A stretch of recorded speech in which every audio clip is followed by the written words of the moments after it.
Shock is defined as a lack of oxygen to the body's tissues. Shock is a life-threatening condition where the circulatory system fails to provide enough oxygenated blood to the body. Shock can be caused by severe internal or external bleeding, loss of bodily fluids like dehydration, diarrhea, vomiting or burns, severe allergic reactions, infections like septic shock, and finally spinal cord injury. There are different types of shock, and we're now going to look at a few of them. The first one we're going to look at is hypovolemic shock. This is a lack of content in your body's circulatory system which causes the heart to work harder and try to pump blood around the body.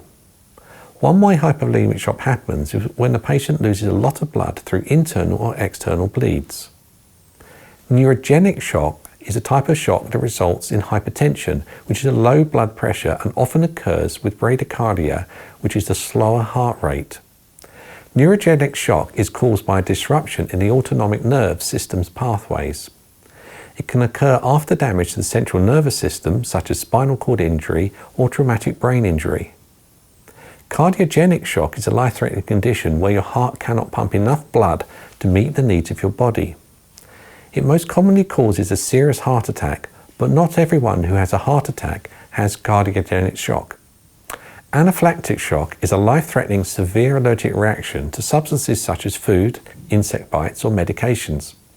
Signs and symptoms of shock include rapid and shallow breathing, a weak pulse, sweating, pale, clammy and cold skin, blue-grey coloured areas around the lips and the extremities because there's not enough oxygen-rich blood reaching these areas, weakness and dizziness, feeling sick or vomiting as the brain's oxygen supply decreases, restlessness and aggressive behaviour, thirst, yawning and sighing, and finally they may become unresponsive.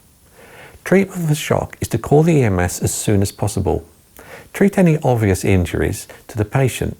Lay the patient down and elevate their legs 15 to 30 centimetres to allow the blood in the legs to give more supply to the vital organs, unless this will cause problems with other injuries. Keep them warm by covering them with a blanket or coat and reassure them.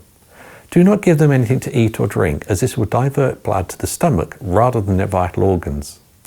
Keep monitoring the patient carefully, and if they stop breathing, start CPR. Finally, it's worth mentioning that fainting is a mild form of shock and is treated by laying the patient down and elevating their legs. Patients often recover quickly from fainting, and it doesn't usually require calling the EMS.